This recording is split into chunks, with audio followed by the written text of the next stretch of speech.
morning, everybody. Thank you so much for joining us. Say hello. Hello. Andrea, this is Carol speaking. We wanted to talk about this because we know that a lot of people are dealing with multiple issues in home visiting, and that one of the hardest for all of us is working with families who don't have homes. We also recognize that a lot of you listening have been participating in the series and also have had a lot of years of experience. So what we're going to try to do is not put so much focus on home visiting basics and really get to that specific area between home visiting and homelessness, and that's kind of the focus which we're going to be talking about today. Yes. So we wanted to start with a quote by Maya Angelou, just to acknowledge that when we think about home and homelessness, there's a whole lot more. I mean, and I know you guys know all this, but just the the way she said it really seemed to resonate. That the ache for home lives in all of us, the safe place where we can go as we are and not be questioned. And you guys and us know that that is just for a ton of people, and that's what home visiting is trying to do. Try to figure out how to create a safe space for young children and families.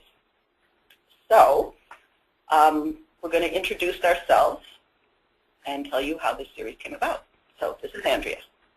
So my name is Andrea Fruchel, and I've been doing home visiting for almost 5 years with Early Head Start in St. Paul. And for the past about 3 years, I've been doing just specific to homeless families. And like Carol said, it is very different for me. I've learned a lot, but I love it also. And then one of the things that we were really thinking about is how to be specific about what is different about home visiting with homeless families. This is a two-part series. The second part will happen on November 13th with Sharon Henry Blythe, who is the director of the Visible Child Initiative. So she's going to be talking more about the macro aspects of homelessness, and this is a webinar focused on the micro, on the daily, what do you do part of it. And I think just over the past, throughout the 5 years I've worked with homeless families, but for the past 3 years it's only been pretty much homeless families, and I've been in all kinds of situations, so hopefully some of them you guys might find familiar, and you can, I'm guessing, and maybe get some good ideas on what to do if you were kind of like, whoa, what just happened and what should I have just done? Yeah. So I just made a Venn diagram here just to kind of make sure that we're clear as presenters and you're clear as listeners that we are not going to be addressing all the challenges of homelessness, nor are we going to be addressing all the challenges of home visiting. Obviously, that would be more than 2 hours. So just that intersection right in the middle. So for me, what homelessness has looked like here in Ramsey County and what our program constitutes as homelessness is people who are living in shelters, people who are couch hopping, living in motels, which is usually while they're doing their spend down, which is after they've been in the shelter for their here, now it's 4 months. They have to go explain like the whole idea. Yeah, so 4 months, in Ramsey County, the way that the shelter and homeless services have been rearranged, I guess, since January of last year is you can spend, for the family shelter, you can spend up to 4 months per year in the shelter. After that 4 months is done, while they're holding your MFIT money throughout that time, you have to do what is called a spend down, which you have to spend, I think it's 75% of that money on housing. So the idea came from, well, we can hold this money for you, and then when you're done here at the shelter, you can either spend it on a damage deposit for an apartment, which we all know usually is not going to work out because they haven't maybe found a job to hold that apartment for the year lease or whatever it is. Let me just stop. So I don't know if for people listening this is all new information. So Andrea's been doing it for so long that I think there's some assumptions that people know that the shelter holds the MSIP money. Mm-hmm. So is it 100% of the MSIP money? Right now it is. So that people have no spending money at all. They can get it, but they have to show, well, they have to get approval first. Then they have to show receipts, depending on what it is. So if they need bus money, if they want to go get a cup of coffee, do they have change? Do they have any cash? I don't think that usually comes from their MSIP money. Okay. So that might be new information for people. Mm-hmm. And so if they wanted, if you're planning a visit maybe to the zoo, mm-hmm. the idea that the family wouldn't have any cash to get on the bus, is that your experience? Yeah. Okay. I think, though, for transportation and busing, other resources, the shelter might have bus passes. Right, so the shelter might have it, but Right. the family Right. is most likely not. And then they have to spend down the money that was saved for them. 75%. The money that was saved for them has to go towards housing. So, like I said, it could be that's where the idea came. They wanted them to have enough money for a damage deposit, maybe a first month's rent. But that is not usually successful because after that month, they don't have enough money to pay market rent. Right, and that's something that we've experienced with clients that we know. Yes. Getting a new apartment, and then the numbers don't add up. And I know that you wondered about how they're thinking, that they would sign a lease and commit to a certain rent when they don't have employment. Mm-hmm. So is that how the highly mobile, that component that becomes what we call homeless and highly mobile? Yeah, usually highly mobile. It is a family that can find, and this is what I call them, but slumlords. They don't. Well, they don't keep their property up to code or standards, so that they'll rent to someone who maybe has an unlawful detainer or a criminal background that it's hard to rent to. Maybe that doesn't have proof of income, where many apartments or duplexes, rental homes, they require 2.5 times. You have to make 2.5 times the rent per month and show that. So then what's happening is that then they take that money that they've saved, they put it on a security deposit or a damage deposit, mm-hmm. then they can't make the rent, and then they're evicted. And then they're evicted. And then that repeats. Yep, and then somehow many of my families they'll find pockets of money here. They'll get a 2-week job, or they'll get a temporary looking for scrap metal or working for a friend or something. So they get little chunks of money here and there, but it's not a consistent income. So for some of these landlords or apartments, if you have the money right then, they'll rent to you, no matter if it's guaranteed to come next month. And yep, it's gone. Yep, and then it doesn't come next month, and then they get kicked out, and then they go and they're able to find someone else to do the same thing with. Okay. So what it sounds like you're leading into is what we kind of name temporary versus intergenerational homelessness. The idea that is homelessness in your experience because people don't have a home, and it's a temporary situation due to a financial downturn? Yeah, I think that's the biggest question I get when I explain what I do, is because obviously there's many factors to why a family becomes homeless. So when I explain some of the factors, people will say, well, is it ever just lack of housing? And I just say, no.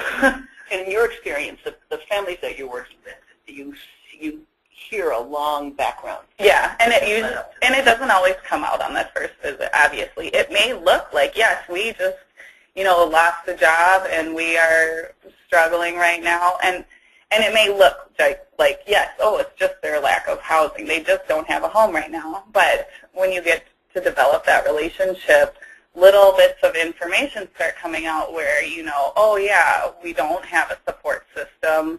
Our family would not take us in, and we've become depressed and mental health, and just sometimes a long list of things where you may have never guessed, and it may have just looked like, yes, lack of housing, but it's not. Yeah. And so one of the things that we discuss is that many of the services that are available to homeless families are created with the idea that it's just housing. Yes. And then housing is provided, and then it falls apart pretty quickly. And we're not saying that this is true for everybody who is homeless, but it's, in your experience working in Early Head Start, this is the most common population, would you say? Yeah, and I think that's where a lot of my work goes, because I'll start maybe working with a family in the shelter, or they're couch hopping or whatever, and they'll get housing somehow through a transitional housing program or whatever. And then if it is a transitional housing program, there's rules and there's things that they expect of the family that maybe comes in the way of what the family wants, or, you know, there's lifestyle, yeah, or lifestyle. And so those things get in the way, and the family ends up not being successful in that type of program. They get kicked out, and it's just a cycle. It can become a cycle over and over. Right. And so maybe just to think about what we mean by lifestyle, because we're not thinking about things that people are choosing to do, but that if they haven't had the regularity in their upbringing and relationships, the idea that they can follow rules, are able to listen to authority, are able to manage their arousal is really challenging. So sometimes there's a lot of fighting, or just flagrant not following the rule, but with an attitude, which ends up alienating the people that are providing service. I guess I also said lifestyle. Yes, I don't believe that they choose this, but I was thinking more like some of the transitional housing programs are, you maybe have to have a mental illness diagnosis, or you have to be in recovery from some substance abuse, and then some of the, you know, maybe they require you to take your medication for mental illness, and if you don't, you get kicked out. Well, I know you had mentioned one place where they require the teenagers to keep a clean room, and if they don't, they get kicked out. Right, and so if you look at that and you're able to say, well, not only is this teen homeless, but just developmentally, I mean, if you looked at me when I was a teenager, my room was messy, and then it just starts that whole cycle over again. I know we've also had conversations about people who got night jobs and decided it was past the time when they're allowed to come in. Yeah, there's a lot of meetings required. Yeah, there's a lot of meetings required of the shelters that I see. So you want to talk a little bit about the services that you're familiar with in this. Now, I apologize to people who are listening from out state. Andrea's expertise is in Ramsey County, so we just wanted to think about the range of programs, and also, again, that match between the idea that homelessness is a temporary condition, and for a certain number of clients, it's an ongoing intergenerational thing. So like I said, in Ramsey County, the way they provide housing services changed last year to where they have, it's called CAUSE, it's the Coordinated Access to Housing and Shelter. So if it's a family that's homeless and they're couch hopping right now, they have to call one intake number. They set up a meeting, go to the meeting, and then once there's a spot open at the shelter, which there's one main family shelter here in Ramsey County, which services the families. There's several different domestic violence shelters that women can call to get into immediately if they're feeling a domestic violence situation. But so for the family shelter, once there's an opening, which is usually 7 to 10 days, I think, but it depends. So time of year, everything. So they go in and they have a maximum of 4 months. And then during those 4 months, they're set up with a housing advocate whose job it is to help them find housing, help them fill out applications, different things like that. One piece that you and I both know is that in those shelters, they don't have mental health people. They don't have mental health. And it isn't, I mean, unless we go, so for me, I've done parenting groups in homeless shelters. Unless we bring that lens in, it's not that people don't know that the clients have mental health issues. It's just the services aren't oriented in that direction. So No. people do know, but it's more that they're trained as advocates or in other versions of social service, but not in mental health. And I think mental health in the shelters, they're, like I said, they're required to do so many appointments, so they have to meet with their housing advocate, you know, get up to date with their doctor's appointments, and there's ECFE in the shelter and different things, and there's curfews and times when they, you know, meal times where they have to be there if they want to eat.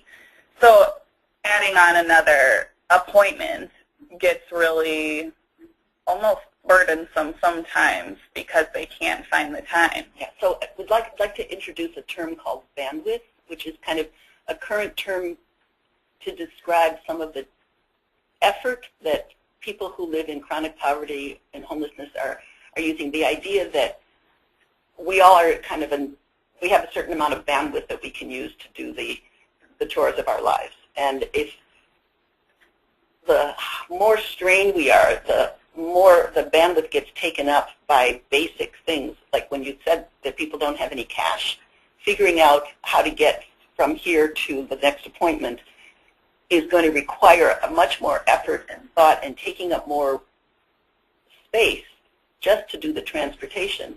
And one of the things that we think about is that the services that are offered for people who are particularly strained tend to be all over the place, and it requires a lot of usage of that bandwidth just to do the arranging of the daily life. Mm-hmm. And so it doesn't leave very much for planning and thinking ahead and moving forward when you're using all of your available bandwidth for how am I going to get my child enrolled in school if I have to go downtown or if I have to go, you know. Mm-hmm.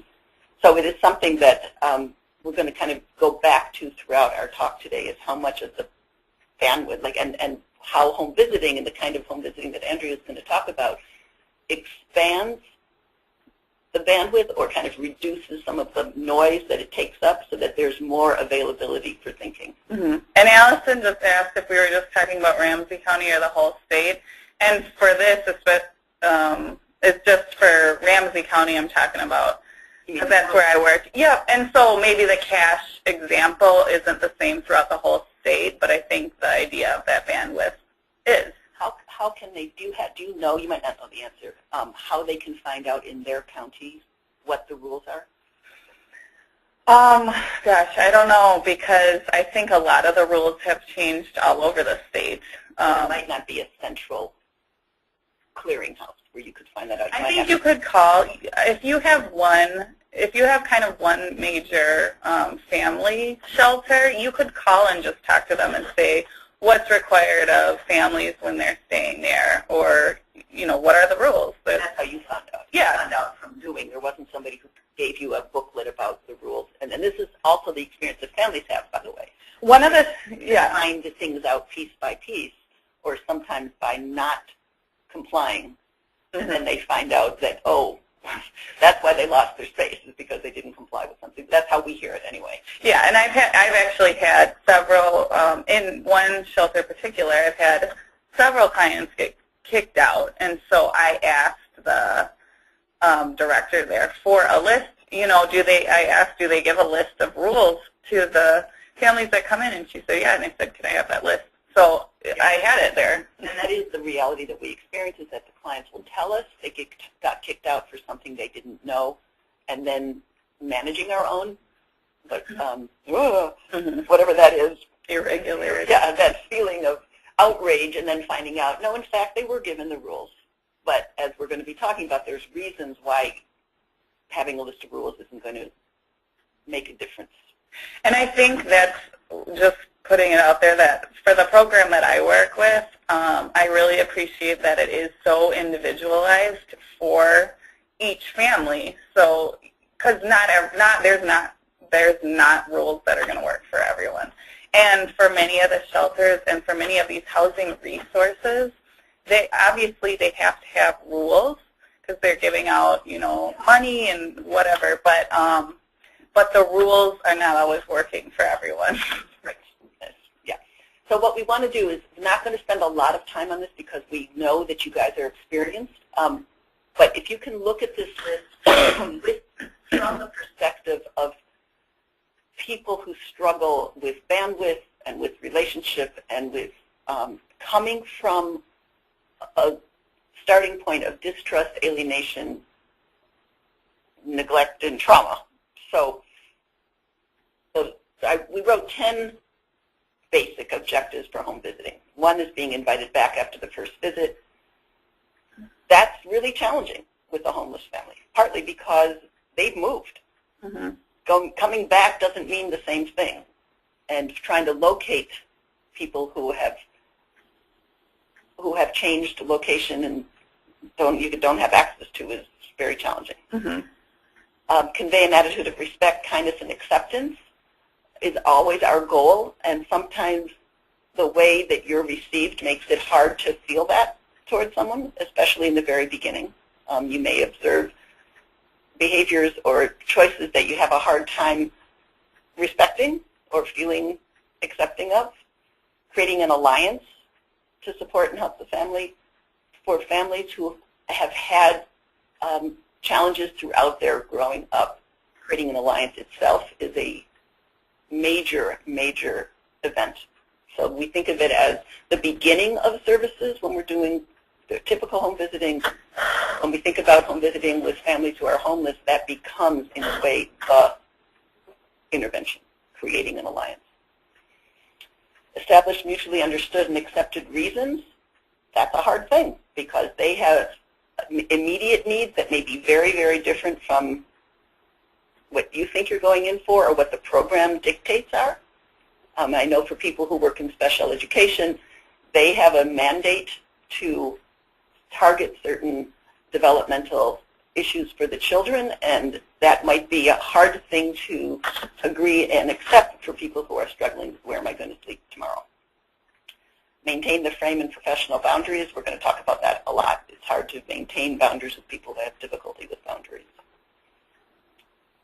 Demonstrate reliability, consistency, and predictability. One of the hardest, because when we know how hard it is to maintain consistency when working with somebody who is inconsistent. And I know even in my private practice, I find for people who come late, I find that I tend to be pulled into being less timely myself because even though I know, I still find myself thinking, well, they're not going to be on time. So if I'm a few minutes late, it's not. So you end up kind of wavering off of your consistency and reliability belief.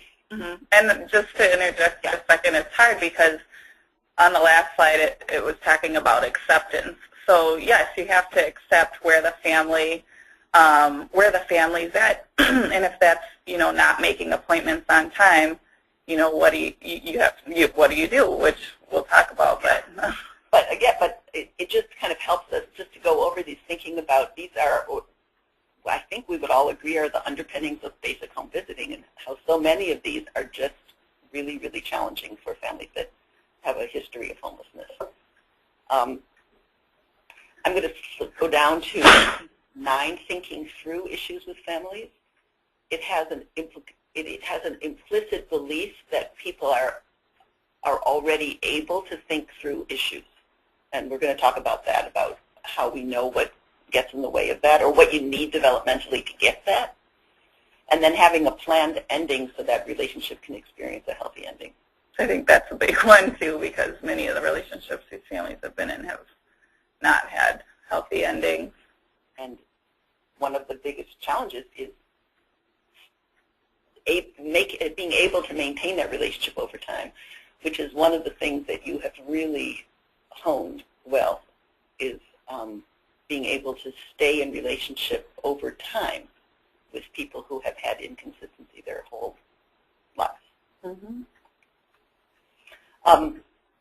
So these are, the terms of challenges. These are a little more close to the kinds of things that happen with home visiting with homeless families. Triage, meaning figuring out how to tailor the services that you have with the level of severity that is being presented in the family.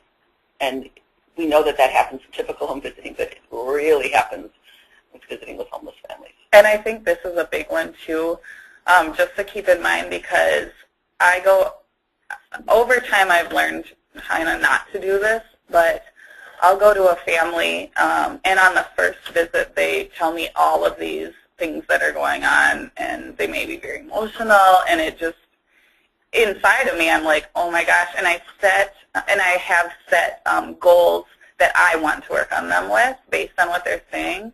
But then I may go back the next week, and nothing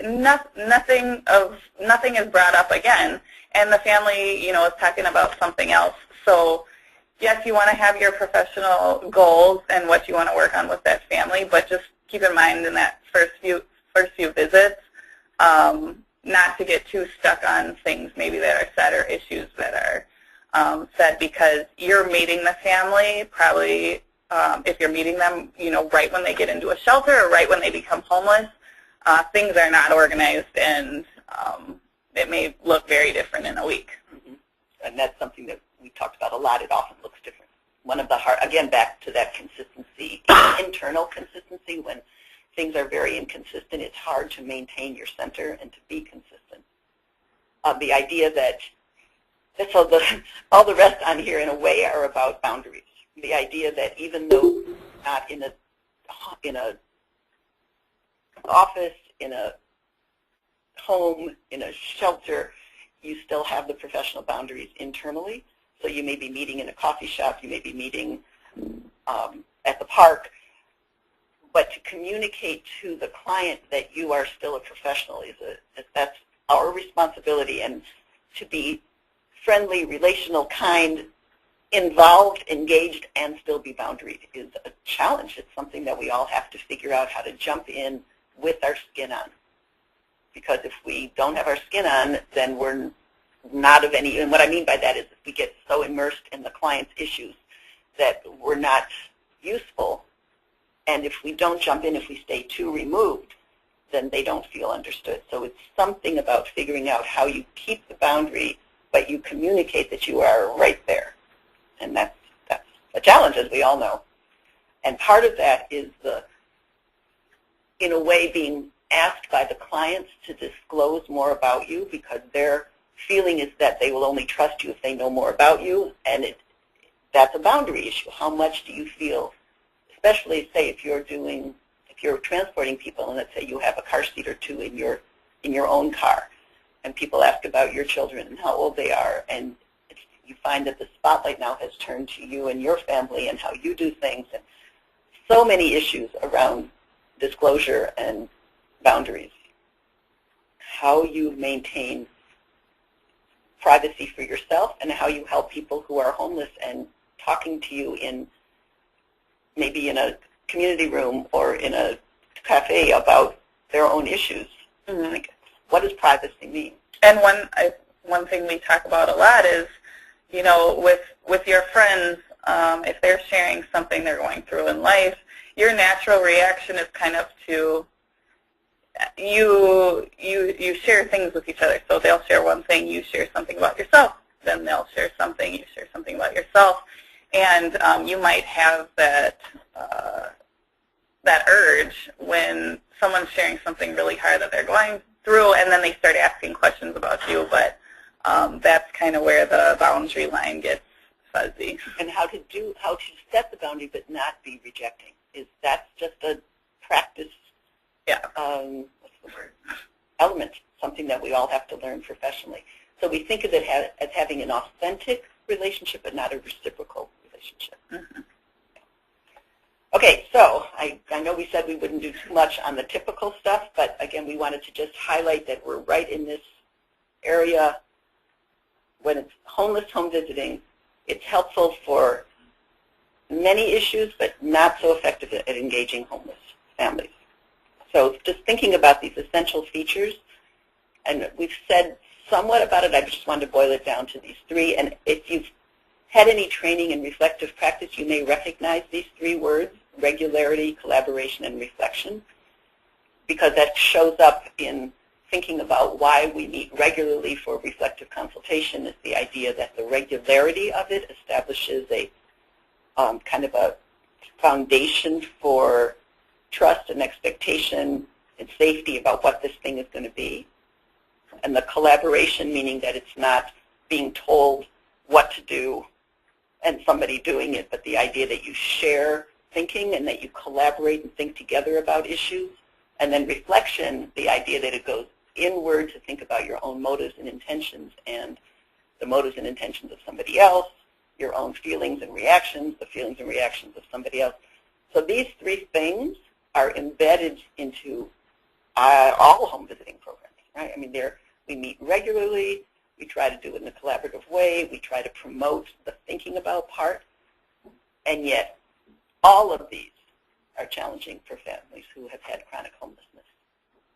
So I just wanted to make sure we connect what we're talking about today with the trainings from last year, which were all about home visiting in the context of trauma or in the shadow of trauma, that all those things that we had talked about what disrupts reflective functioning and regularity and reciprocity and relationship, they're all going on here. And I mean, as a home visitor, my idea over the years, and when I think about like an ideal, and I put that in quotes, an ideal home visit would include all of those things. Yeah. Obviously, you go and it's lovely, and you share, and it's happy and everything like that, and then happy. So, yes, there's smiles and laughs. But when you start working with homeless families, I guess maybe that my ideal home visit was just kind of ingrained in my mind from learning about performance standards and what's expected of a home visit, which is, in my mind that's not what should be expected. But and let me just interrupt for a second. What she means when she says performance standards, she's talking about specific to Head Start. Yeah, specific to early Head Start, really. But other home visiting programs don't have that same terminology. Yeah. But I think just talking with home visitors from other agencies, if we were to share what an ideal home visit would look like, it'd probably be similar. Mm-hmm. But working with homeless families, my ideal home visit, what it looks like has totally changed. And it doesn't really include any of those things. That's what we want. Right. Yeah, that's what we want. In a way, they become guideposts for what you're working toward, rather Mm-hmm. than assuming that they're already there. Yeah. So even thinking about one of the things you talk about is when in early Head Start you have to set family goals. Family goals requires the capacity to reflect, the ability to collaborate, the ability to meet to be able to come up with what you want. Even that one piece of paper that wants you to write down family goals is challenging. And maybe I don't mean ideal right now. Maybe I mean a successful home visit, because I view success as a successful home visit very differently now. Yeah. So just thinking about these three words, we fleshed them out a bit because some of this information might be new for you. Obviously not the stability of a meeting place, but maybe you want to talk about the communication difficulties that you've experienced. Sure, yeah. Just getting in touch to enroll a family or to set up a home visit is a real challenge for me sometimes, because many of my families are using, they're called Lifeline phones, but everyone refers to them as the Obama phones because Obama passed the grant to hand out these phones, and it's for low-income people. But they only get 250 minutes a month, and after those minutes are done, you're cut off until the next month starts. So if they don't have a second phone or, a friend or emergency contact that we can call, it's kind of, and, if they're couch hopping and you don't know where to look for them or to stop by. And will you know, is there some message on the phone that tells you that it's cut off, or you don't know if they're not returning the phone call or if they didn't get the phone call?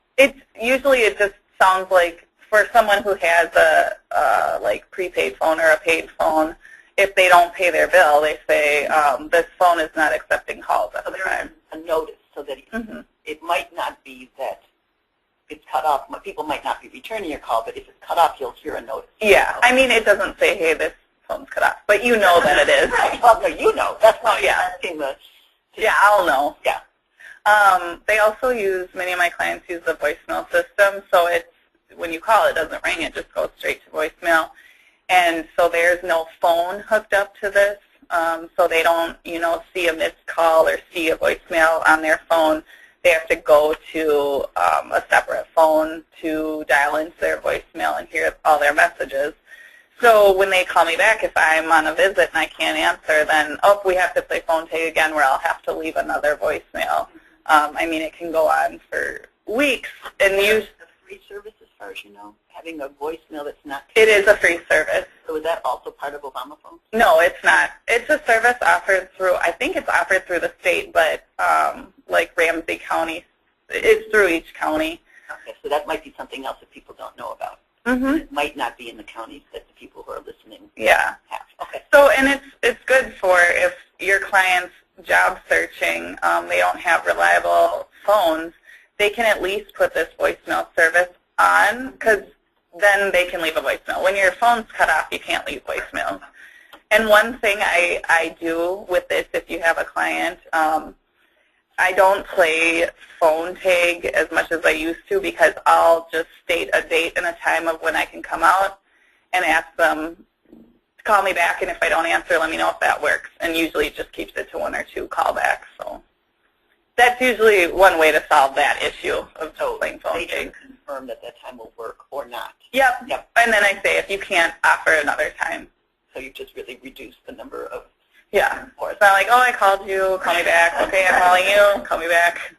So what about hours of availability? That gets really hard too, because like I said, if they're in the shelter, there's a lot of appointments they have to do. And our program is voluntary. So if they're required to do these appointments to stay in the shelter and to stay with housing, that's obviously going to come first.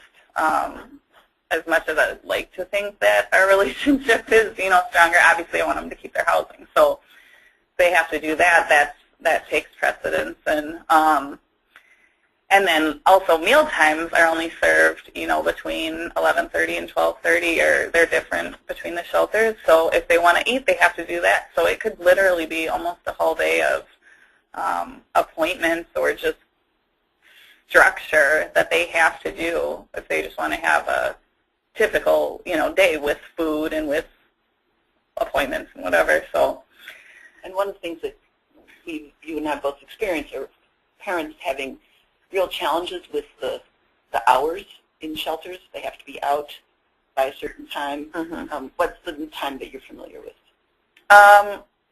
Well, it depends on which shelter, but if it's in the family shelter, prior to getting in a shelter, they actually do sleeping at a church for a few nights.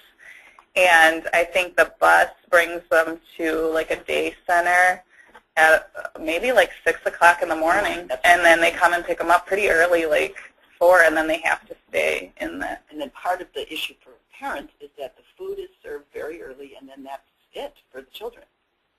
So it becomes thinking about that, getting children out to get on a bus at 6 in the morning, and then having dinner around, I believe, around 4:30 or 5, right? And then they go back, which is, that's hard.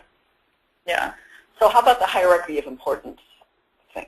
Like I said, for these appointments for families in shelter, obviously to keep housing, they have to do these appointments. So yes, it's going to come before a voluntary program like mine. For families that are couch hopping, or if they're not in a structured shelter like I've been talking about, things always come up, and it's not necessarily to keep their housing, but again, we'll have a scheduled visit, and maybe their phone runs out of minutes. So right then, they have to go get more minutes to, listen for the call when the shelter does call or whatever. But these things pop up all the time, and it's what needs to happen now for them. So that's how a lot of the cancels happen. Right, which is part of the planning issue. It's like for me, when I would be on a visit, the idea that someone would be offered transportation to go grocery shopping might happen, or anything to go do their laundry, but because somebody offered transportation, they go because it's such a hard thing to do. Mm-hmm. So all kinds of things can get in the way and that are not necessarily about the relationship. So again, thinking about regularity and what gets in the way, I don't think we have to go over these. These are pretty obvious, but we just wanted to make sure that we're really remembering that these are very real, that for so many of us, they're on the level of assumption, that if I want to go someplace, I have the money to do that, or I have clothes to put on, or food to eat. Childcare is a huge issue. Taking your children to go stand in line for whatever it is you're wanting to do. But I think we all know that. And I think one thing we haven't really mentioned also is if your program is mandatory, if you're with Child Protection or if you're a public health nurse, where your services are mandatory, your visits might take precedence over, the transportation to the grocery store because they have to do it. But you might also get a very resentful. They might do it, but then and it's hard to kind of navigate through those visits too, because there was something else that they wanted to do that would have, in their minds, made their life easier. And to find the value in the visit that you're providing for them is kind of hard. And then just to leapfrog a little bit, one of the things that Andrea talks about is then helping people put into words why they're upset with you. That would be a hard one, that I couldn't take my friend's offer of a ride because you're coming to visit, and so I resent you, but it actually isn't you, it's this missed opportunity which is going to make that would be a hard thing for someone to put into words who hasn't had a lot of experience with reflective functioning. And so that's one of the things, we're going to get to that. Yeah. Okay. So this list will interfere with all three of our basic fundamentals for home visiting: a history of trauma, disruption, neglect, abuse, substance use, which for many people is active, even while they're working with Child Protection, working with public health, working with anybody. They've got children who have many difficulties, so that feeling of disruption just being in the air is very common for you. Yeah, and I think for all home visiting, there's a lot of mental health issues, but specific to homeless home visiting, you can almost be guaranteed that someone in the family. Well, and that the history of trauma and abuse is often right there in front of you. Yeah. And then, fundamental to this is the lack of stable relationships in their present life and in their past life. Yep, and I've gotten, that's one thing I talk about with my families is, do they feel like they have supportive people that they can rely on? And a lot of times they'll get, yep, I got a good support system, and then throughout time, something will come up where that family really needed their supportive person, and it's very clear that it's not supportive, and what my idea of support is. Yeah. And, what I'd hope that every family had, And I know it's part of your thinking about that homelessness is not just temporary. It's not just the loss of homes, but part of what we think about is why didn't family take them in? A lot of us have financial difficulties, and then there are people in our immediate circle and then maybe even the second ring out that offer help. And this is one of the things that you pay attention to a lot, is that it's so embedded in the family system and in the network that there isn't the help to be offered. And when people say, their mom is also in shelter, or their mom is can't take them in for, you feel the depth of the difficulties that people have experienced over a long period of time. And it just gives me an idea of their standard of what is supportive, what is family, really. Well, that is their experience of family. Yeah. So, we've talked about this a lot in any of these seminars about home visiting or any of our discussions, that when relationship is the problem, then we know that a top-down teaching program isn't going to make a difference, and that relationship is the solution. But that is the hardest part, because if one has had a history, and you guys know this, you've had a history of trauma and neglect and abuse, trusting somebody else is the obstacle. How are you going to do that? So that's what we're going to be talking about next, is how do you make relationship with people who are beginning the relationship from a standpoint of hostility, fear, distrust, trauma, disappointment, but that's embedded in the challenge of what you're going to try to do.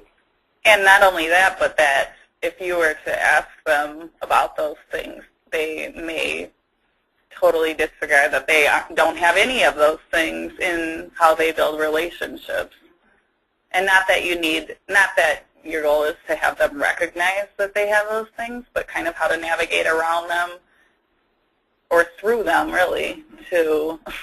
You feel the difficulty, even if people aren't telling you the difficulty.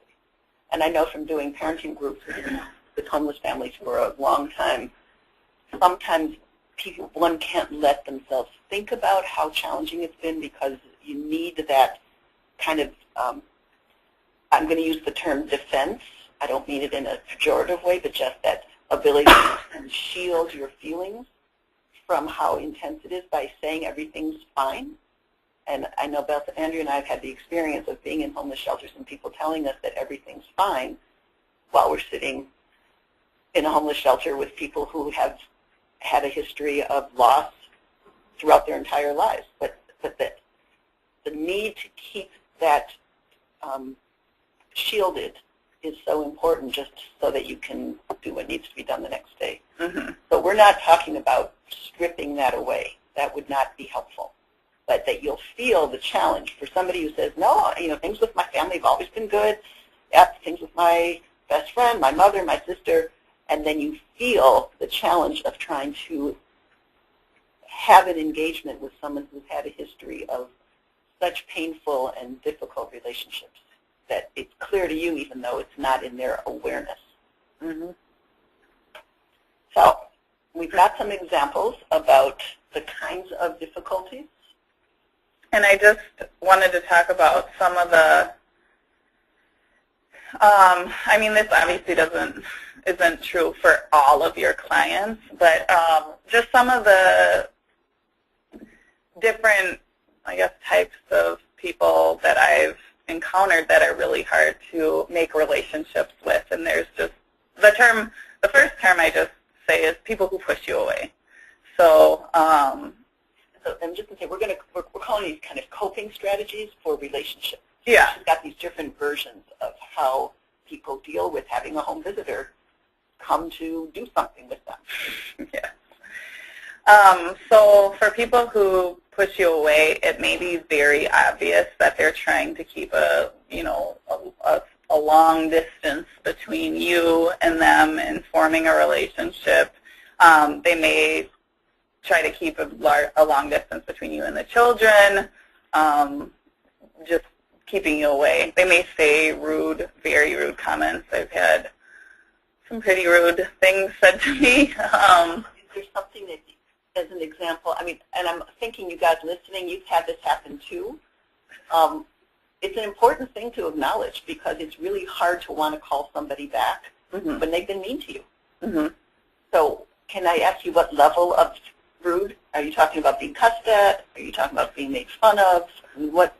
Well, I was going to get to one example, but I guess one of the most rude comments that has been said is when I was pregnant with my son, I had a mom that I was working with, and she was just like this, keeping me at a distance, and it was hard too because some weeks I'd go there and it'd be like, okay, we're making a little movement and we're growing a little bit, and then the next week it'd be like, F you, But pretty terrible. Yeah, so she had a baby, and the baby was a couple months old.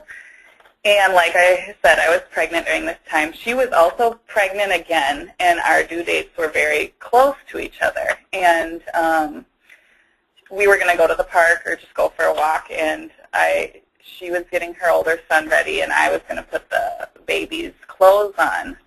And so I had put a onesie on. I put the pants on first, little sweatpants, and then I put the onesie on. I don't know if you remember the story. I put the onesie on, and she comes out, and I realized, oh, well, the onesie has snaps, so I would need to, pull the pants down and snap them and then pull the pants up. And she said, oh, and you think you're going to be a mom? And I was like, whew, because there was so many things that were hard for me to agree with her mothering style as well. And feel criticized, especially when this is your first. This was my first, this was being first and only. So that it brings up another thing that we hardly ever talk about in our field is when you're pregnant, this whole idea about boundaries and keeping a relationship that's professional, you're on display, which for people who have challenges with boundaries is a very challenging thing for them and for us. So it's a good example, even if the comment wasn't as hostile as we might hear. That one was so particular to where you were in your own personal life. Yeah, and I mean, part of my job is to talk about parenting, so it not only was, I felt like, kind of a dig to me and where I was in my life, but also to what I was doing and what I was trying to work with her on. Oh, you don't even know how to put on a onesie, so how can you tell me that I'm supposed to feed my kid or something like that? Yeah. So, and she hadn't gotten to the point where she was asking me questions or anything like that about, what she should do in a certain situation, which we'll get into phases of the relationship later. But so any time that something is said where it's it's to hurt me or to be rude or to push me away, I usually just take literally, I count to 2. And that's just one of the strategies I do now so that I don't say initially what is my gut reaction. So 2 is not very long. Well, I knew what I wanted to say, but I didn't want to say it with anger or anything like that. And so, take 2 seconds. And what I said to her was I said, well, even mothers make mistakes. And I know that's one thing that, she's never heard because she was very, her way was the right way, and there was no really acceptance for mistakes being made for her and for her friends who were mothers who would she would an example of you through the relationship teaching that it's okay to make mistakes and that you can tolerate it yourself. Yeah, and even if you're a mother, you can. If you make a mistake, you can bounce back from that. I just bring up something that you said that you count to 2, and I think of these things as placeholders for treading water, that we all need to develop some internal strategies for ourselves. I use the phrase, I'm so glad you brought that up, especially when I'm so not glad you brought that up. It gives me time to settle my mind and then to think about what opportunity this, why am I, maybe in that case, I'm so glad you brought this up. You're right. I don't know how to put on a onesie. Something giving you that pause. So for those of people listening to think about, do you have your own, or can you talk with your colleagues about what are their strategies of putting that pause in so that you can just regroup? Myself, I would need longer than 2, but Andrea apparently can count to. Well, it depends on what it was. Yeah, I know, but I think each of us has our own little thing. I talked to someone recently, and she said she goes like this, wow. That's her. And just really to be aware, if you don't have one, that it might be useful, and if you do have one, to put it into words so that you can help people who could use a pause strategy would be useful. Yeah. And in that situation, too, maybe a couple months later, she was telling me about how she brought the kids to the store, and when she was walking out, something happened and one of the kids fell and scraped his knee, the older child. So when I went out, this was a couple months later, mind you, so obviously I thought about what she had said, but I was moved past it, and we were talking about it, and she was like, yeah, I felt bad or whatever, but even mothers make mistakes. And she didn't say, you remember, you told me that? But she said it, and I was like, okay, well, maybe that was one that stuck. And so some of these things that you say, you don't realize that maybe they're taking it in. They might keep you at a distance, and they might push away what you say, But if it's something that they can recognize in their own life at some point, which is a skill, really, that a lot of them have to learn, then, okay, then maybe it'll stick. Well, and the coolest thing is that you didn't then say, you let her own it, because we know if people come up with it themselves where it's part of their thinking, it's way more effective. And that frustration, sometimes when you are saying something to somebody in non-directive or in directive ways over and over and over again, and then they tell you that they just realized this because their friend told them, or they read it on the bus, and we kind of want to say, oh, that's that issue I've been trying to, but we don't. We restrain that so that they can own it, and it becomes part of how they approach the world, like even mothers make. That's a beautiful story. And I can give just one more quick example with this mom, because I have many different stories for this mom, but it's, I guess, not necessarily a thing that she took away, but I looked at it as a relationship building moment. And so if you guys can maybe think about maybe a similar situation and how it was a relationship building moment for that family. But the same mom, she had one visit, she had a nephew or a friend's son over, and there were people in and out of her place throughout the time that we were working together. And so for that visit, we included that little boy and talked about him, and she was telling me about the mom, which was, I'm pretty sure, her friend. But so then the next week, and it was a fine visit, include everyone and have a good time, whatever. The next week I went out, and the little boy wasn't there anymore. And she had told me that he was staying overnight there, which was kind of a thing because she was in transitional housing and you're not going to have a bunch of, right, but whatever. So the next week I went out and he wasn't there anymore. And so continuing that conversation, I was like, oh, did his mom pick him up, or what happened? And she said, well, aren't you nosy? And I was like, well, we talked for an hour and a half last week about this little boy, and now I'm just following up. And so, yeah, again, I was like, take my couple of seconds.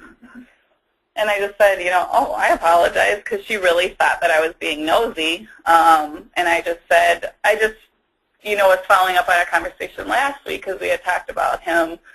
I just wasn't trying to be nosy. And she didn't really say anything.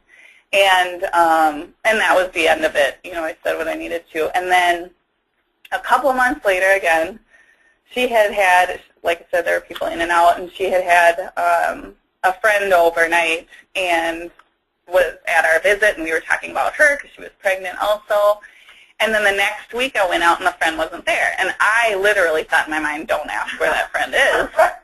And during the visit, she said, well, my friend left because she got her own housing, and I just wanted to tell you because I know you want to know where everyone else is in my life. And she said it was like a smirky attitude, but it was, but I took it as a. Well, you felt that she knew that you cared. Yeah, and then I said, oh, I just care what's going on in your life. But she already was. She was doing it with an attitude and with the smirkiness, but you heard the underlying thing. Yeah. And also, the other part that you just really described was in the series of visits, what you let go, what you picked up on and what you let go. Like the idea that she was jeopardizing her housing by having this child stay with her, we could imagine that we might want to pick that up and try to do something. You let that one go because you've had a lot of, you know that this happens all the time. Yeah. And you didn't challenge her on that. I'm guessing that's one of the reasons why she snapped at you, because whatever happened was probably not so great. Mm-hmm. But you didn't dive in. You just allowed the caring to be felt rather than, and if you had picked it up, that would have been a different trajectory, which I'm guessing also would have worked out well, because she would have understood you cared about her housing. There's lots of ways to do it, but it was a great example of where you put your spotlight for a session and what you decide to focus on. Yeah. So so you've got a bunch of examples about being blamed, being accused. Was there something in particular? What we're thinking, you guys, just to let you know, we've had some feedback during these webinars that people would like a 5-minute break. So I was just thinking, after this one piece, then we'll take a 5-minute break. Is that all right with you, Ann? Sure. Yeah, I just wanted to, I guess, give a kind of a name to maybe the type of client that you see, or because I see these kind of clients all the time where they'll accuse me of doing something that I didn't do, and then what kind of to do with them.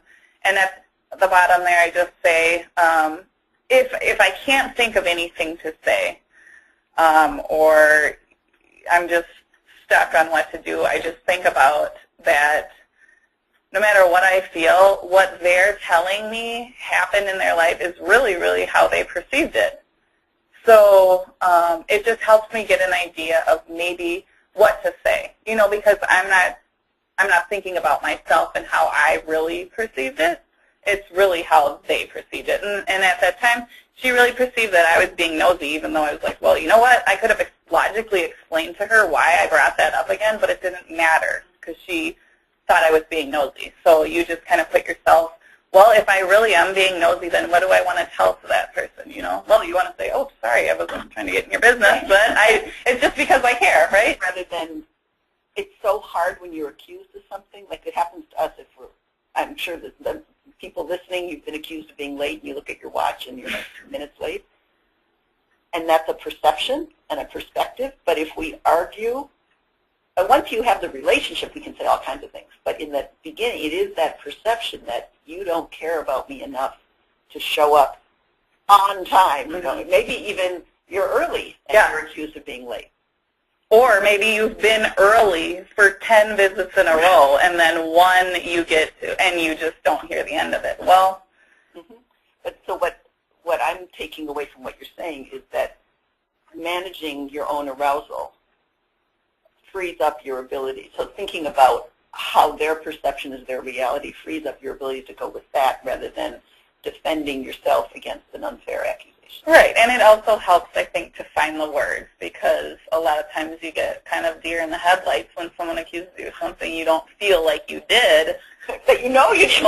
Yeah, so well, if you're 2 minutes late, you are late, but that's true. But so you know what I mean? Then you can find the words because you're not necessarily agreeing with them, but you're in their eyes.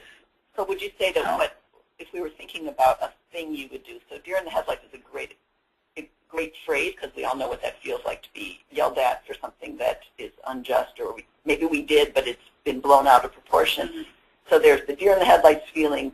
There's the taking the pause so that you can think, and then taking the perspective of what it must feel like to the parent in order to say that, and then responding. Yeah. And that's taken me, honestly, so long to learn, and I still don't always have the words. But if I do that, usually I can come up with something that calms the situation down and definitely doesn't escalate. And most of the time, it's able to build the relationship instead of just kind of leave it as, well, you did this, and okay, now we're just moving on. Because that's the icky feeling too. Right. One of the things I learned from my supervisor a long time ago was if I didn't know what else to say, wow, I'm so sorry. It doesn't mean I'm accepting guilt. No, that's not the right word. Responsibility. It means and it's true. I am truly sorry that the person feels that. Yeah. I know that's hard for some people to not clear up, a false accusation. But if we can think about that from their perspective, it's true that you hurt their feelings. I then want to apologize. I'm really sorry, but it's not my intention. Mm-hmm. But as you said, it takes a lot of practice. Yeah. All right, so how about if we take a 5-minute break? And if you don't mind, let us know, maybe through the evals or through the communication system, if a break is useful or not. But that's the feedback we've had from other webinars, okay? So we'll see you in 5 minutes.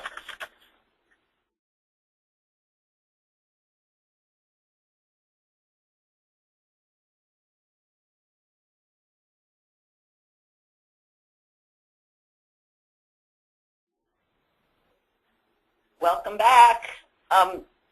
If you have any thoughts, questions, please send them in, especially, if there's something that I don't know, think that we should say more about, or that it's just helpful. It's hard, as you guys know, without having an audience here to know how to direct specific to you guys. So just let us know if what we're saying, if you'd like to hear emphasis on something else. But without feedback, we're just going to plunge forward to this one. So this is another category, I guess, of clients that I deal with. It's people who test you. So we'll get more into how clients test you later, but as you probably know, you may not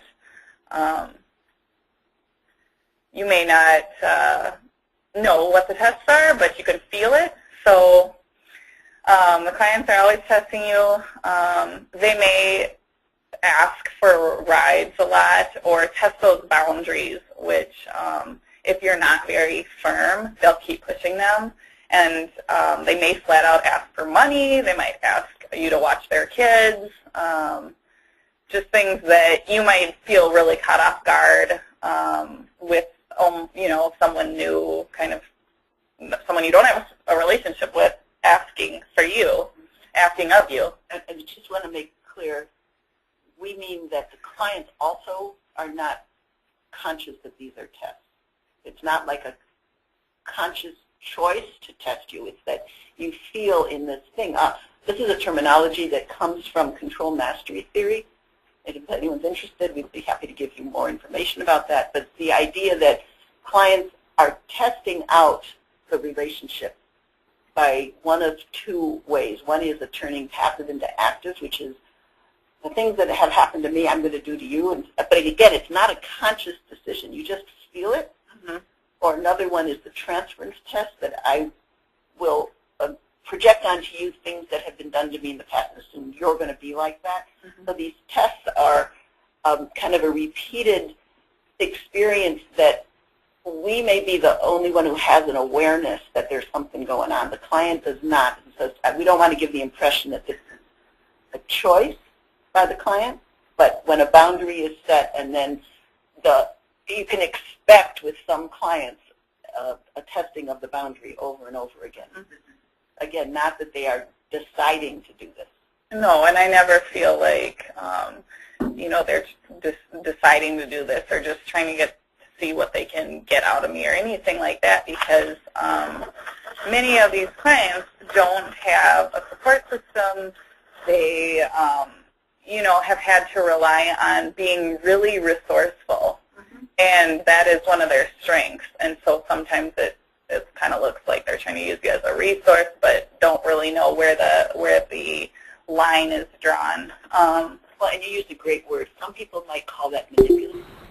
You said really resourceful. Mm-hmm. So we do think about that. It might look or feel manipulative, but I do think about it as we learn to manipulate when the direct path isn't open to us. Mm-hmm. So if a person has grown up not being able to just get what they need because mm-hmm. they exist or because they're in a relationship with a caretaking parent, they learn to become resourceful. They learn to go around. They learn to go sideways or whatever it takes, yeah. which then feels like manipulative if you're on the receiving end of it. Yeah, and I think with manipulation also you can feel a bad intent, kind of. Sometimes you don't always feel it, but there's some kind of ill intent. And with a lot of the clients that I see, I mean, for them to, or even to ask to live with me, it's not, I don't feel one ounce of manipulation there. I feel like they're really needing something and they're really trying to use all their resources. Because when I do introduce myself, I do say, you can use me as a resource, but obviously when we get to know each other more, it's not like that kind of resource. You don't mean you're going to have them move in. Right. I would say, people who are listening, that you've had the experience of children asking to live with you. Mm-hmm. Or sometimes parents say, can you be my emergency contact? You're the only person that I know. If something happens to me, will you take my children? I think we've all had things like this happen that are kind of incomprehensible to us as relative strangers to somebody, that they would ask a relative stranger to take their children. But it does happen. And these are, again, all kind of unconscious tests of the boundary and of relationship. And it just really gives me an idea of where they are and how hard they've really had it. And you say that it's hardest to establish because they will continue there. There isn't an end point.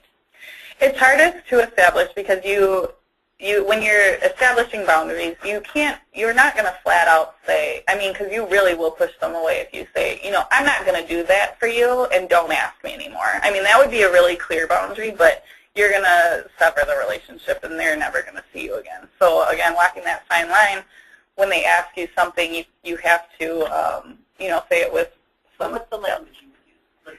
It depends on the example or on the situation, but So if I said to you, we've been talking about finding me housing, but you've got a place to live. Why can't I move in with you? I'd say, well, I know you're really trying to use your resources, and you can use me as a resource, definitely, but it's not going to be successful in the long term, and I really want you to be successful in finding and maintaining housing. So, let's talk about what those long-term options are. So moving out of the role play, so you just joined with her about her desire and didn't even address that is something that couldn't happen. Yeah, well, I know it's not something that could happen. Okay, how about if I said to you, so my great aunt lives in Indiana, so can I leave my kids with you? And then I'm going to go there because there's a place for me to live, and then I'll send for my kids? Okay, well, I haven't had that happen for me, but if that did happen, I'd say, I really love meeting with you and your kids. In that situation, I might say something like, I can't take your kids, but we can try and figure out,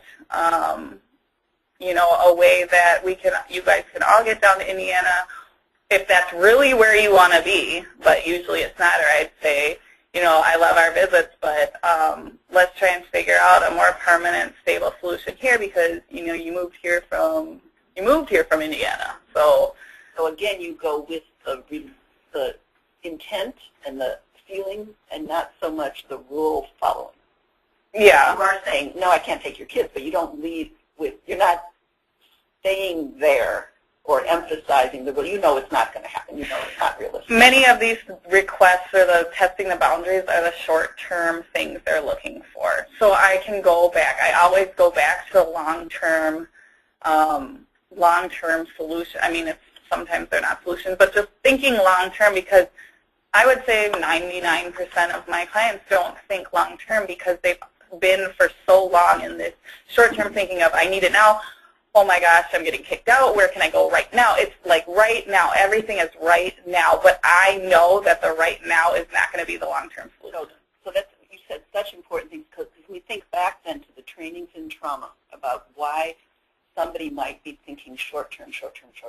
And part of that is, as you said, their experience has been in such chronic stress for so long that we know that the stress response system part of the brain is much more activated than the executive functioning part of the brain. So you guys remember that from the trauma training. And then the other piece to think about is there was the researcher who first started looking at children in trauma in the late 1970s, early 1980s, named was Lenore Terr. And she's a psychiatrist, and she came up with these terms that you could imagine that are consistent across people who have experienced early and long-term trauma. And one of the terms she uses is a sense of a foreshortened future. A foreshortened future, you hear it with people who will tell us that they're not going to live to be in their 20s, they're going to die at 18, or what's the point of planning because they're going to die early. You can hear it in those kinds of literal ways, but you can also hear it in the difficulty thinking about how it might be in 5 years because they haven't, their experience and their brain development hasn't allowed that part. When you've had so much trauma, you can't use that aspect, thinking part of the brain to imagine yourself into the future or to imagine their kids into the future. So that's part of what we're thinking about for long-term goals is can we help instill this ability to imagine into the future. So you do that through all of these tests. You keep saying about the long term. Yeah, I talk about the long term, and then the other thing I try and bring up is many of my clients, even in these situations where like something's happened right now and they need to figure out something right now, even in those situations, they just aren't able to recognize the stability, the somewhat stability that they may have built here. So it might be something like, oh, their child's in school and he's been in that school. Even though they're couch hopping or, you know, very unstable housing, their child's been in this school for a year or something and he's really enjoyed it, and you see the child and they talk about how much they like their school and their teacher. So if they're like, oh, this is happening right now, I got to go move to Chicago or something like that, because I've had that happen where the family was just going to up and move to Texas with no real stability there. And so bringing it back to if you can think of one thing that they may have stability in here, or remind them of something that they have stayed with longer term, then they kind of think longer term, you know, like, oh, well, your son, you know, he's got some friends and he really likes his teacher, and that's great because you've been able to keep him at this school for this long, you know. Let's talk about what it might look like if you were to have to leave to go to Texas and he'd have to, you know, start school or just something like that. If you could find one thing that they've built stability in. But again, what I hear is promoting of reflection. Yeah. You're lending your mind. So if we go back to those things, the regularity, collaboration, and reflection, those things, you're really emphasizing, if I can help them think about what it's been like for their child and what it's been like for them to have a child who's happy and successful, then maybe we can deepen some of these these gains. And you might get pushback where, oh, he won't care about changing schools or he'll be fine or whatever. If you can still probably go in deeper with that, and that just says to me that they don't have enough words from you right now for it to make sense in their mind why it's not maybe a good idea. So you have to give them more words, not more reasons, but more, kind of more reasons. More words. More words. The way that you say it, because you're not talking about confronting them. You're not talking about saying, no, but see, he's really doing well, because you know what that would set up. That you hold this experience that they're having, that this is new, what you're bringing up, and that they might not have the experience behind them to be able to say, oh, yes, he is settled, and that feels good. That feels good to him and feels good to me, and can we tolerate this disruption that we're having because this part's going well? That's a pretty advanced kind of emotional skill, to hold complex and competing emotions at the same time. Yeah. Okay. This one's a hard one too, because, just because. But people who say that everything is fine, and like we touched on before, if when someone says everything's fine, but you're sitting in the homeless shelter, the domestic violence shelter, you know, or if they're couch hopping and they've never had a home, or their kids are staying with relatives and they're not together, you know, everything is not fine, but it might just be too hard to deal with right now. And so one of the challenges is that fragility. That you might feel like you need to confront, I'm going to use that word deliberately, confront them with the reality. But when confronted with something that you can't deal with, you just get more defended. And I think this is a lot of child protection cases, because they also don't want to open up about things that have gone wrong, because they may feel like you'll just use it against them if you ever have to go to court about it, or families with substance abuse issues, they'll say, you know, completely clean and fine, but they're not, and their kids. Yeah, it doesn't affect their kids, or they're going to be all right, or they never saw it, or whatever.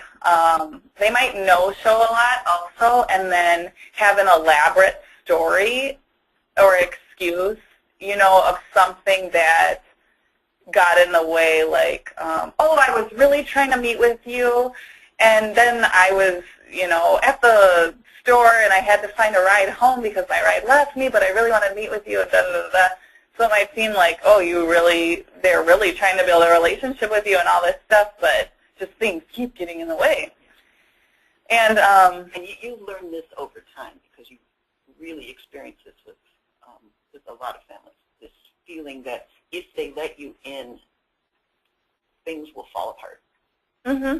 So they use the veneer of everything's fine as a way to keep you at a distance. It's different from the pushing away one because it doesn't have that feeling of hostility in quite the same way. Not at all. And the hard part about this is it might take you a long time to recognize that everything's not fine. Yeah.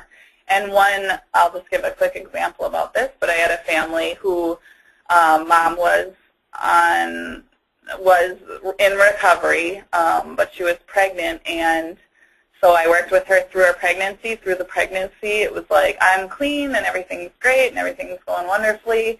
And then the baby's born and she tested positive for drugs. And so the baby was taken away. So then we worked together through foster care. And she, every week when we go to the foster mom's house, it was like, yeah, I'm working my plan. I'm going to get my child back, and I'm not doing drugs, and I'm going to my parenting classes. I'm getting everything straightened out. She had a lot she had a lot to work on her child protection plan.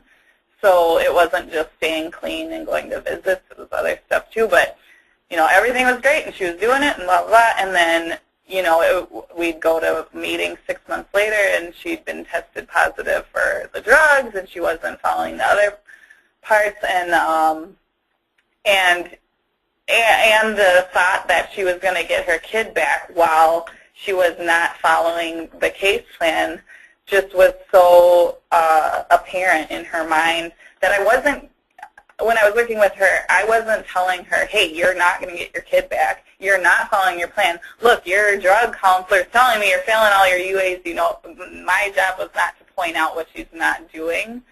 And it ended up being towards the end, she eventually, you have to do a lot of relationship building, but she came clean and she flat out said, drugs have been the only thing that has been there consistently for me, and they are my best friends.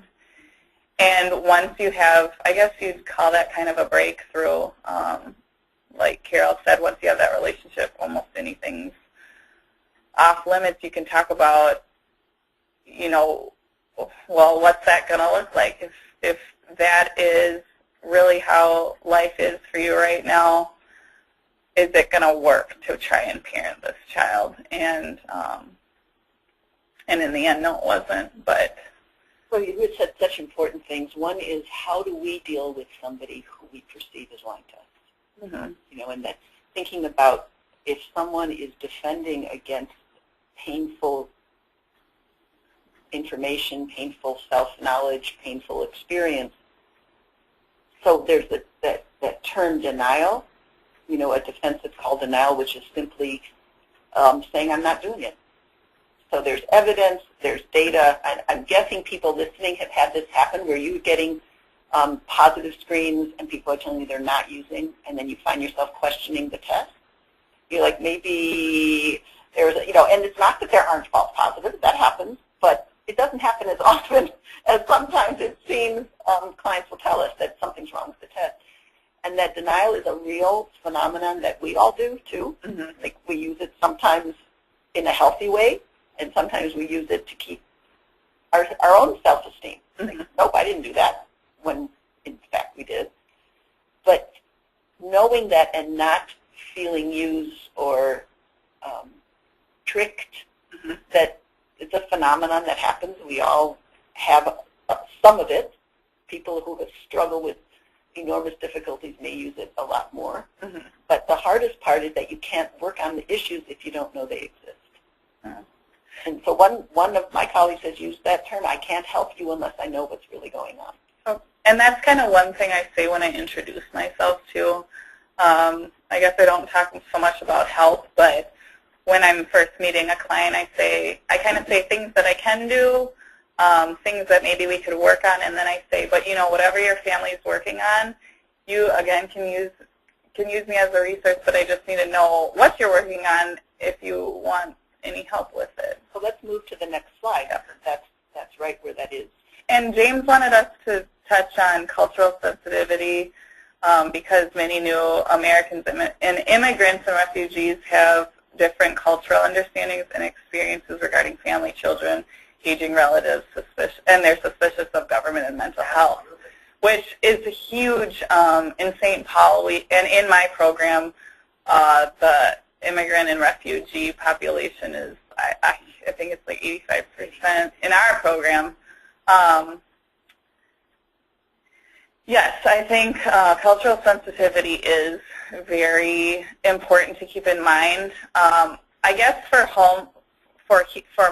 me here in Ramsey County, the population of homeless families that are immigrants and refugees isn't very high. I think one of the reasons why is because a lot of them don't even know that there's resources for immigrants, and they don't know there's homeless resources. But one thing that we do see is people double up with their family members. Yeah. So that in some definitions that might be considered homeless, but what we see a lot are people living with other people while they save money together, mm-hmm. and then buy a home, or they find a place. It's a lot different from the chronic homelessness born of long-standing poverty and abuse and trauma that we tend to see with the American-born population. And I'm not saying that homelessness doesn't exist with immigrant families, mm-hmm. but the source may be different. Mm-hmm. Coming from refugee camps, what we tend to hear, at least in St. Paul, and again, I apologize for being maybe metrocentric as we're talking about the Twin Cities area, but that's where Andrew's and it's where a lot of the refugees are. And we know that there are other areas that have a lot of immigrants also, but we can only speak about the families that we work with. That they have trauma, they have war, they have all the issues related to acculturation, but maybe not the long-standing multi-generational histories of abuse. Mm-hmm. That seems to be a difference, and please write in if that's not your experience, because we don't want to not include those issues, but we have seen two distinct versions of home visiting.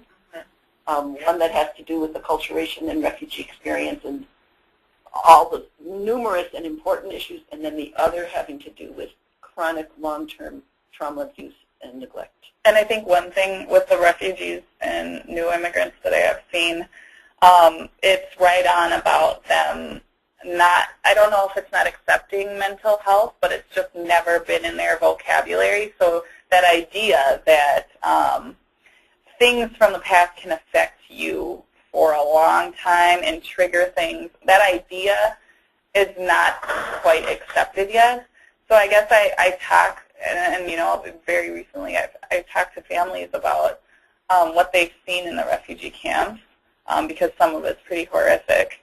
And maybe I don't label it as mental health. I more talk about it as, does that, do you think about that now, or does that ever, come up? Do you ever feel like that bothers you still?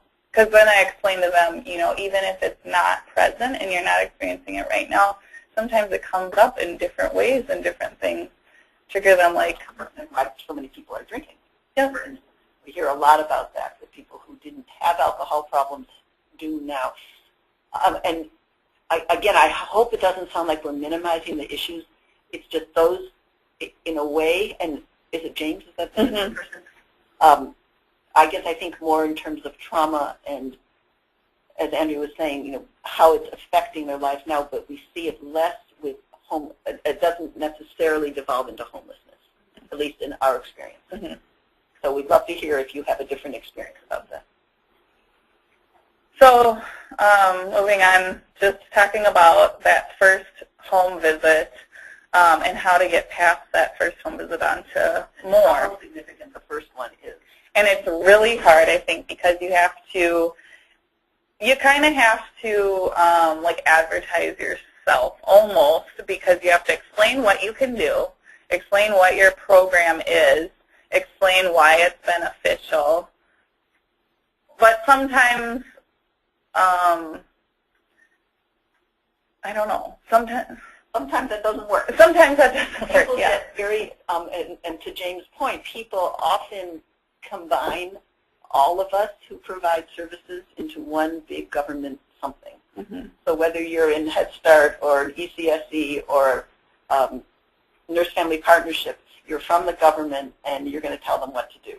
Right. And and people who have a history of abuse or suspicion or displacement, that can be really, really challenging. Or for people who are American-born who have a history of historical trauma and disenfranchisement, that can be really threatening. Yeah, but you also have to, I mean, you're not going to go in there and say, hey, I'm just this random person that doesn't do anything. You have to, explain what you can do. So I guess it's helped me to think about how I'm going to introduce myself and practice really outside of that first home visit, and just be very clear on what you do and, who you are.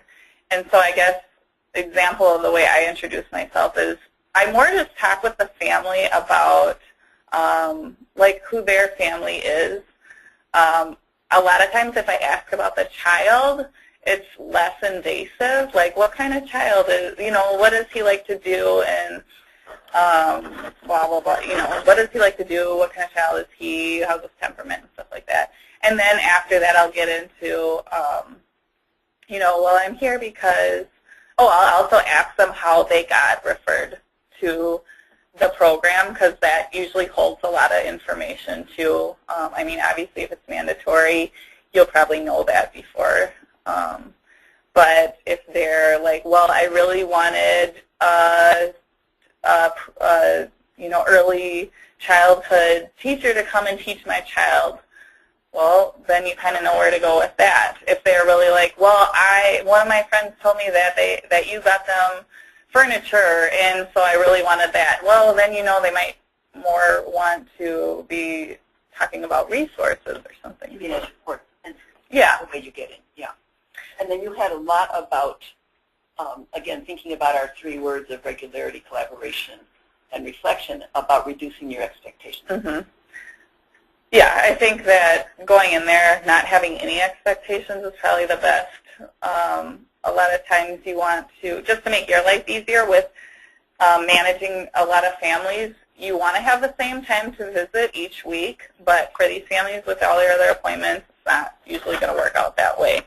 So I say, sometimes it helps if we have the same time, but I'm totally open to just calling you on Monday and seeing what a good time for you to meet. So that week is because you work specifically with homeless families. That might be hard for people who have a variety of people on their caseload. Yeah, but even if you have some flexibility, you can offer that. You can say, I have some flexibility, so if you'd like to try and just, if you want a couple options, I can call you on Monday and see what we have open.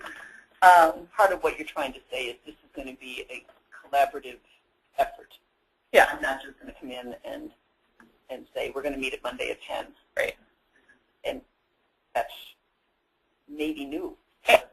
And it takes a lot of the pressure off, because with all the stuff that they have to do already and, where they're trying to go in life, having the same appointment every single week is really daunting. So how do you ensure that you get invited back? Sure, I know that's a hard word, but that is our first goal of home visiting, is to get invited back.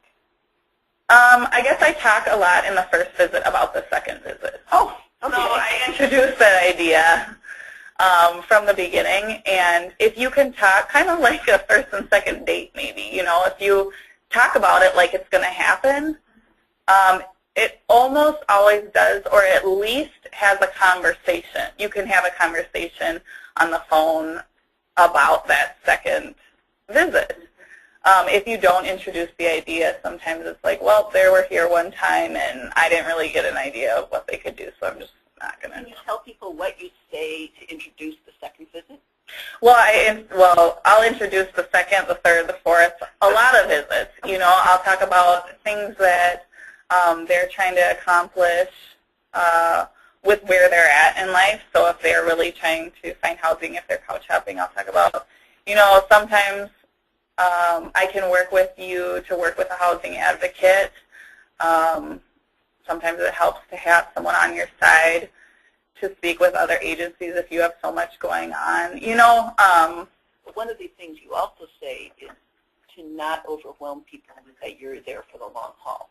Oh, yeah. So you're finding a balance between it isn't a one-time visit. Yeah. I'm going to be there next time. We're going to talk about these things next time. But you're not saying, and I'm going to be in your corner for the next 3 years. No. I think that the long-term relationships and the consistency of meeting every week are things that many of my families have not experienced in any relationship. So if I'm telling them, well, you're stuck with me, and for the next 3 to 4 years, and we have to meet every week, that doesn't work out so well. I think the other thing is saying standards about attendance rate, which we, in my program, is talked about a lot. Get your attendance up. You have to meet with them 85% of the time. The visit is the most important thing, but when you introduce that as like a rule, that seems very overwhelming. So you just said two things that in a way are contradictory to some of the programs that we know exist. Mm-hmm. One is that explains that it's going to be a long-term relationship with the idea that that's reassuring. Mm-hmm. And you're saying for certain people who have had long-term homelessness, that might be overwhelming. Yeah. And the second thing is some programs say to say the rules right off the bat so that people are clear, and you're saying that may be frightening. Yeah. Okay, so that's an interesting contradiction to the way some of the programs run, maybe that aren't constructed for families that are experiencing chronic homelessness. Yeah. I try to just be there for the family. I don't try and kind of smother them, and I think sometimes it can seem very smothering. Even if you're trying to be supportive. Right. On our standards, you might be actually kind of distant. For people who have been relationship burned, it feels too much. Yeah. But staying connected, so that's the art part. Yeah. In the beginning, at least. So let's go on to the more on getting past the first phase. I don't usually text. A lot of my families say that's what they prefer, but I think it is just kind of a way to keep distance, which if they really don't want to call, we'll talk about other ways I can communicate. But what I have seen is you text them. They may not text you back for hours. You text them to confirm your visit, and it's just an easy way to cancel and not have an interaction, really. So I'll call because you get a lot more information through calling. And then do they text you back? Like you call and leave a message, and then might they text you back? They might, but it depends on the text. If they're texting, if I call to confirm or something, and they text me back to cancel, I'll say, oh, well, do you have 5 minutes that we can talk about when we're going to meet next? No, I won't. You accept the cancel, but then you still connect. Yes. Okay. You get a lot more information and from it. How do you feel about, people often feel like I'm disrespecting their wishes if I do that. Like they say text me, don't call, it uses up my minutes. Uh-huh. And so for people in the audience who are thinking, I want to go by what the family tells me to do. Mm-hmm. What do you think about that? Well, I think if they don't have minutes, then obviously, you have to respect that because they don't have any more minutes. If they're really wanting it, but if they're just like, oh, I just like texting better, I'll usually try and make a little bit of a conversation about it and say something like, oh, sometimes I don't get texts. Is it all right if I call you if you text me? Test it out a bit. Yeah. You just don't accept okay, I'll text you. You just test it out a little bit. Yeah, and almost all the time they're like, oh, yeah, you can call, or I'll say, oh, sometimes it's just easier for me to remember if I talk to you because I forget texts or something like it's. So you make it very relational. Yeah. So what about planning your schedule of visits? I know this has been a topic that's come up in the Early Head Start discussion. Mm-hmm.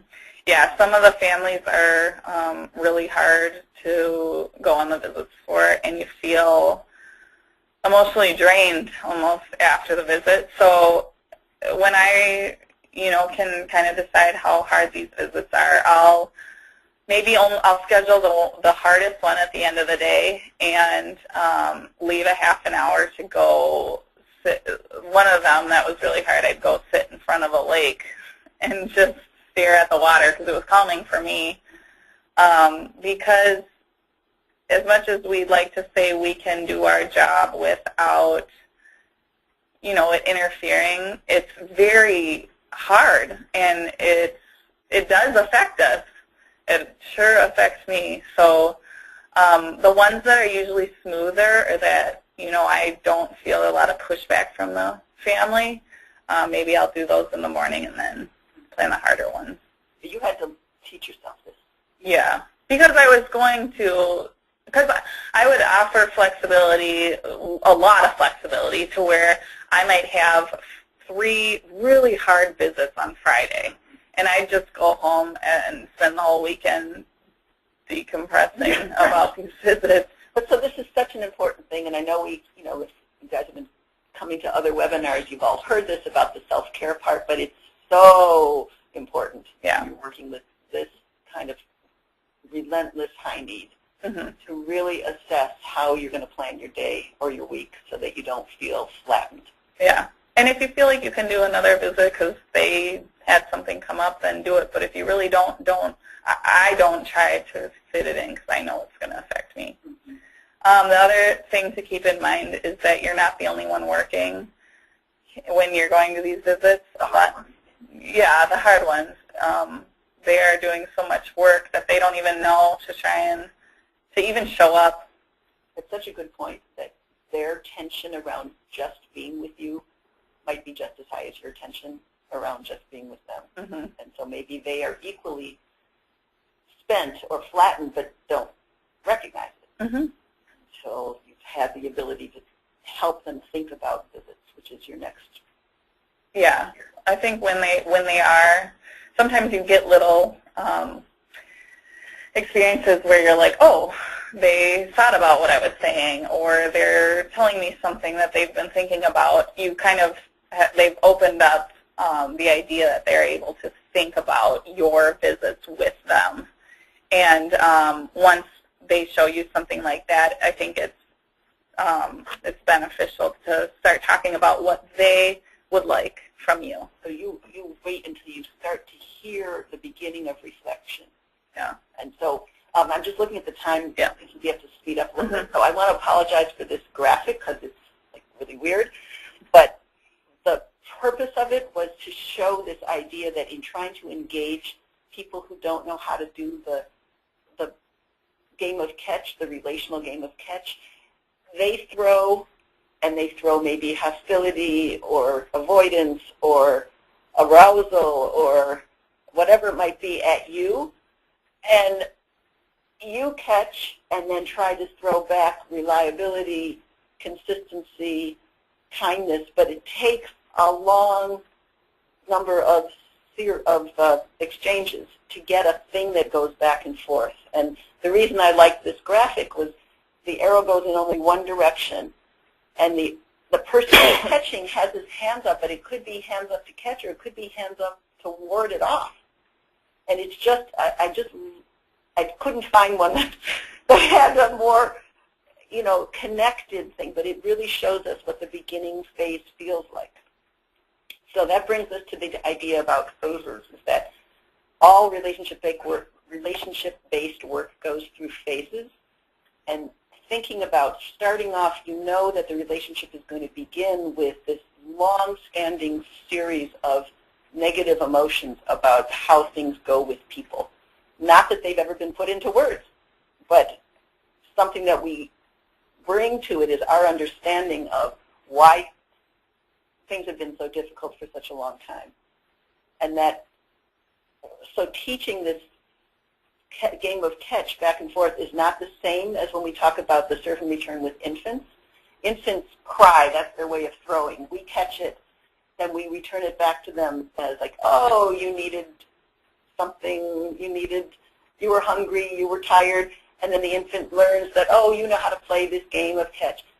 The infant isn't starting off with a history of massive disappointment, pain, neglect, trauma. So it's different. It's similar in what you're trying to do, but the odds are tilted because it's going to be so hard. So testing occurs throughout, not just in the beginning and regardless of how many tests were passed before.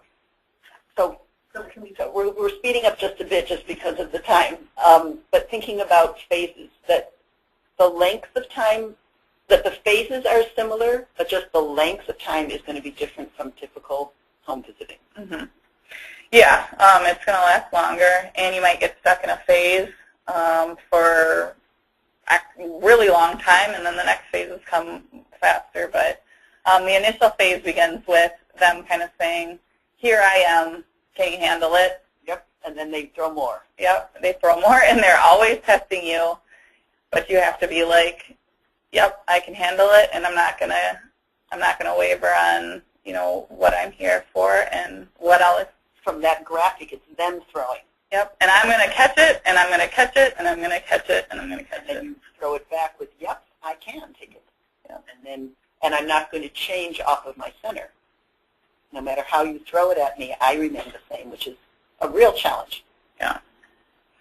Second phase begins with them being able to think about your visits. Like I had just mentioned, they might give you some example that they had thought about while you weren't there.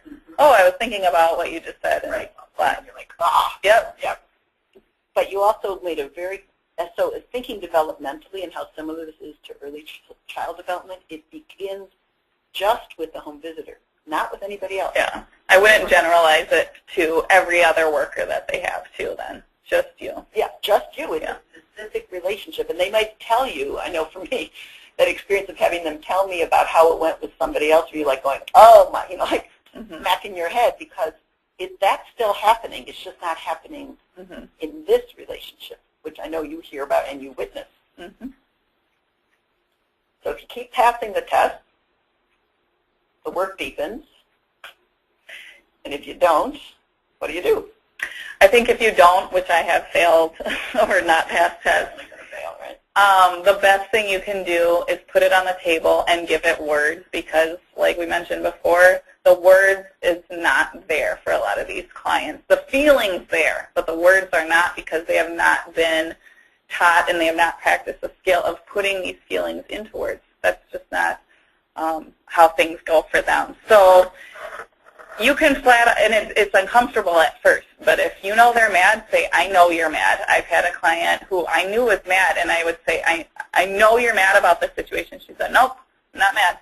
Said, you know, I can tell by the way this is going, and you have every right to be mad. And finally, she accepted it, and yes, she was pissed. And she could even tell you why. Yes. But it took a lot of...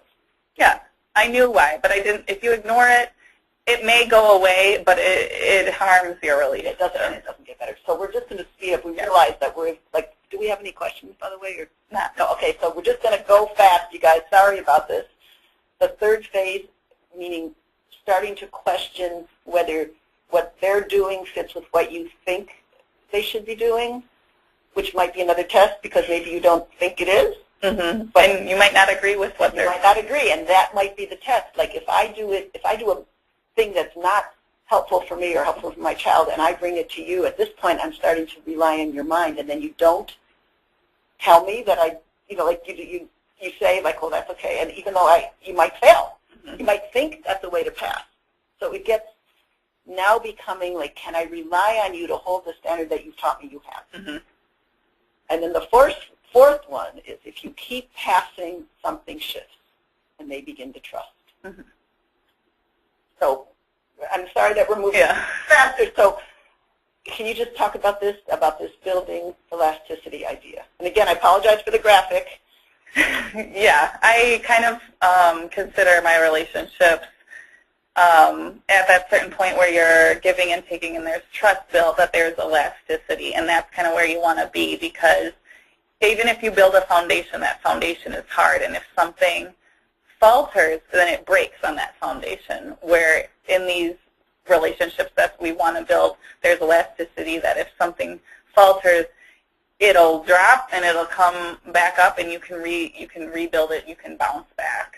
And some of that has to do with predicting with people that there are going to be mistakes. Yeah, there's going to be mistakes. There are. Right? If you accept that early on, then you can find ways to bounce back. Yep, and that predicting helps people know that you know how to stay in relationship even if someone's mad at you. And even if you don't think you did anything wrong, but they say you did something wrong, how to repair that. Mm-hmm. And that if you can get past that so that you have this elasticity, it can progress. And also, you're not there to be perfect. Yeah. You're there to build a relationship, and no relationship is perfect. And then the last thing that we're going to say, I think we're almost done, is this idea that if they keep testing with, here's who I am, can you handle it? Your nonverbal response just by being who you are is, here's who I am, and here's what I do, and I don't get mixed up about who is who. I don't get mixed up about who's responsible for what. It's the same way we set it up in the beginning. I will help you think about, I will help you get where you want to go, but I know it's your life, and we're trying to do this together. So one last quote. Do you want to read this one? Yes. One of my clients, when we ended our relationship, she said, I don't even look at you as a teacher or anything like that. I look at you as family, which is strange because I'm not really sure I know what that means. Which is an amazing, that's so much everything you've been saying, like how to put something like that into words. She learned that's the word, even though family is the word. What it means is different for everyone. So we have not even a minute, but just to think about some of these lessons that we've said much of this. I'm just going to say them fast. When you make a mistake, don't back away, put it on the table. So she's already explained about that. Many clients have not grown up talking out issues, and that's part of what we're trying to do through relationship. And then that the hardest thing, even though we know about trauma, we know about the effects of neglect and long-term abuse, sometimes the hardest thing is you still want people to just be responsible. You want them to just not be the way that they're showing you that they are because it's hard. And then when you start feeling irritated or annoyed, make sure to bring that in so that you can not bring it home with you, or you know it's going to show up at the next home visit. But we think about that as making sure that when you leave a home, you don't have a thing running in your mind like what you should have said, because that's not helpful for the family or for you. And then that last thing about how we all learn over time that though it seems like obtaining housing should be a family's first priority, it turns out that might not be what they think. That there's a whole lot of other issues that they're also thinking, and that's confusing at first because you want to work on that and there's all these other things. And so, I'm sorry for rushing so much. Thank you very much. We hope that you will visit us for the next series, which is the next talk, which is when Sharon Henry Blythe will be talking about the macro issues about children and homelessness, and we welcome you to come to that. And thanks for listening. Thanks for listening.